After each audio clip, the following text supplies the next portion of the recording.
Exit Innovators. Our school name is TLPS Doddaballari. Project ID ತ್ಯಾಜ್ಯ ಗಾಜಿನ ಪುಡಿ ಬಳಸಿ ದೀರ್ಘಕಾಲಿಕ ಕಾಂಕ್ರೀಟ್ ತಯಾರಿಕೆ. Theme Samriddhi Bharat. This is our prototype. Our problem cement ಉತ್ಪಾದನೆಯ ಜಾಗತಿಕ CO2 ಉತ್ಪಾದಕ ವರ್ಗದ ಸುಮಾರು 8%ಕ್ಕೆ ಕಾರಣವಾಗುತ್ತದೆ. ಇದೇ ಸಮಯದಲ್ಲಿ ಬಹಳ ಪ್ರಮಾಣದ ಗಾಜು ತ್ಯಾಜ್ಯವಾಗಿ ನೆಲವನ್ನು ತುಂಬುತ್ತದೆ. ಈ ಯೋಜನೆಯ ಉದ್ದೇಶ ತ್ಯಾಜ್ಯ ಗಾಜಿನ ಪುಡಿಯನ್ನು ಸಿಮೆಂಟ್ನ ಭಾಗವಾಗಿ ಬಳಸುವ ಮೂಲಕ ಪರಿಸರ ಸ್ನೇಹಿ ಕಾಂಕ್ರೀಟ್ ಅನ್ನು ಸೃಷ್ಟಿಸುವುದು.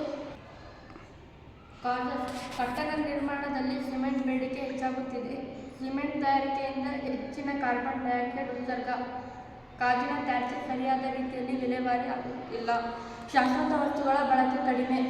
ಎಫೆಕ್ಟ್: ಹಸಿರು ಮನೆ ಅನಿಲಗಳು ಮತ್ತು ಜಾಗತಿಕ ತಾಪಮಾನ ಏರಿಕೆ.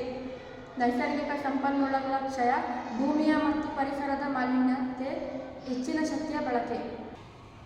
ಸೊಲ್ಯೂಷನ್: M20 ಕಾಂಕ್ರೀಟಿನಲ್ಲಿ ಸಿಮೆಂಟಿನ 10% ಬದಲಾಗಿ ತ್ಯಾಜ್ಯ ಗಾಜಿನ ಪುಡಿ ಬಳಸುವುದು. ಇದರಿಂದ ಕಾರ್ಬನ್ ಉತ್ಸರ್ಗ ಕಡಿಮೆಯಾಗಿ ತ್ಯಾಜ್ಯ ಪರಿಣಾಮಕಾರಿಯಾಗಿ ಉಪಯೋಗ ಆಗುತ್ತದೆ. ಇನ್ನೋವೇಷನ್: ತ್ಯಾಜ್ಯ ಗಾಜಿನ ಉಪಯುಕ್ತ ಸಂಪನ್ಮೂಲವಾಗಿ ಪರಿವರ್ತಿಸುತ್ತದೆ. ಕಾಂಕ್ರೀಟ್ ಬಲವನ್ನು 25.21 nmm to 28.33 nmm ಗೆ ಹೆಚ್ಚಿಸುತ್ತದೆ. ಕಡಿಮೆ ವೇಗದ ಮತ್ತು ವೃತ್ತಾಕಾರದ ಅಧಿಕತೆ ಮತ್ತು ಹಸಿರು ನಿರ್ಮಾಣಕ್ಕೆ ಪ್ರೋತ್ಸಾಹ.